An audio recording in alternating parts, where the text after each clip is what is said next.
Welcome back to my YouTube channel, dan di video kali ini gue bakal bikin video lagi tentang motor gue.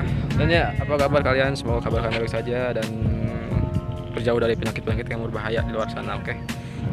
Dan kenapa gue bikin video lagi? Karena memang menurut gue kekurangan konten untuk video-video tentang motor-motor. Jadi ya udah deh, kita langsung aja ke motornya.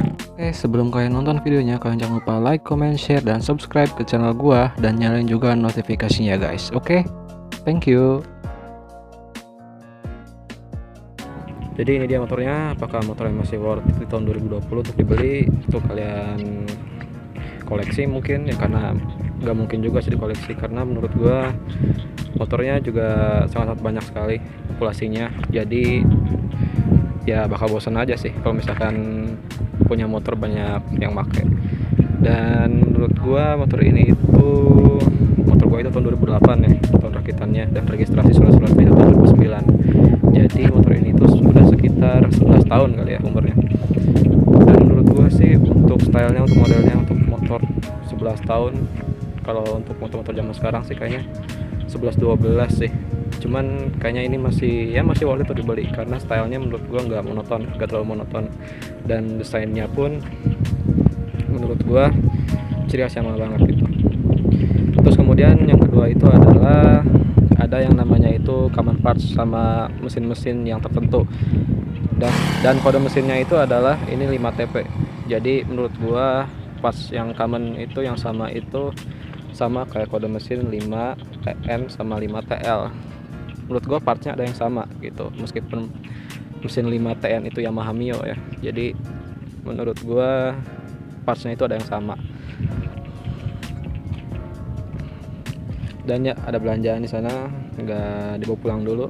Ini motor ini itu bukan cuma dipakai untuk gaya-gaya doang sih pada masa itu, tapi juga di sini ya, di daerah gua yang pesawahan kayak gini, di pedesaan, banyak motor ini itu dipakai buat ngarit sebenarnya, buat ngangkut barang-barang, buat ngangkut gabah misalkan. Jadi menurut gua ya banyak yang pakai kayak gitu, dan menurut gua sih gua masih stay original aja sih, karena motor ini motor yang gua pakai untuk harian, buat sekolah, buat kemana-mana kan, buat ngantar kemana-mana. Jadi agak sayang aja sih kalau misalkan dipakai ngarit, meskipun ada sih yang buka jasanya gitu. Terus selanjutnya itu adalah dari harga. Jadi motor ini itu harganya sangat-sangat turun sekali, meskipun dengan kondisi mint condition. Jadi gua kemarin lihat di forum jual beli di daerah gua, ada yang buka harganya itu 3,5 juta. Itu full paper, surat-suratnya ada, dan tinggal pakai gitu. Itu pada saat kondisi mint condition loh, anti restorasi ya. Jadi motor ini menurut gue sih harganya juga sangat-sangat reliable untuk motor tahun 2021, dan biaya perawatannya juga murah yang pastinya, asalkan kalian beli partnya yang benar, makanya yang benar, ngerawatnya juga benar.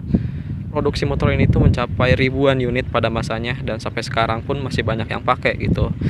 Meskipun kebanyakan itu dipakai buat ngangkut barang, buat ngangkut belanjaan, buat ngangkut padi di sawah.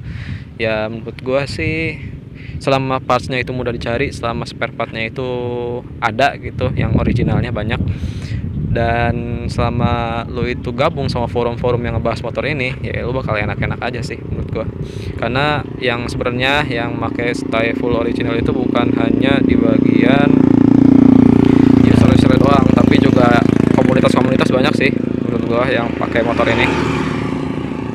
Karena menurut gua desainnya juga oke sih untuk tahun 2008 ya. Di tahun 2021 ini sangat-sangat oke. Karena menurut gua sih dari belakang juga terkesannya ya lancip sih, oke lah gitu. Jadi apakah motor ini worth it dibeli di tahun 2021? Jawabannya adalah sangat-sangat worth it. Harga pajaknya sih per tahun, kalau misalkan gue lihat di STNK ya, sekitar 100 berapa gitu. Soalnya ini motor jadul kan, di bawah tahun 2010, dia pasti biayanya jauh lebih murah untuk biaya pajaknya. Selanjutnya adalah kalian bisa nonton video gue ya di pojok kanan sini. Itu kekurangan kelebihannya, bahwa ini motor sih punya plus minusnya juga, sama seperti kayaknya barang-barang yang lain ya, yang ada plus pasti ada minusnya gitu. Motor ini tuh masih karburator, jadi menurut gua sangat-sangat reliable sih menurut gua. Kalau misalnya untuk setting manual ya, yang minusnya sih kalian bisa tonton kelebihan kekurangan motor gua ada di pojok kanan atas, gue kasih linknya. Dan menurut gue ya kekurangannya di sana saja sih, karena motor ini masih karburator, jadi menurut gue gasnya itu gak seresponsif apa yang ada dipatenkan sama motor-motor zaman sekarang. Sama kayak Yamaha Jupiter Z1 kan sekarang kan itu kan udah teknologi VG MFI kan. Jadi menurut gua yang pasti itu anti berabat injeksi dan juga bahan bakarnya juga irit. Oke. Cukup sekian videonya dari gua. Cuma video singkat juga sih. Dan di belakang ada teman-teman gua di sana. Gua lagi main sih sebenarnya. Dan jangan lupa like, comment, share dan subscribe channel gua, dan juga follow Instagram gua di sini, oke? Goodbye.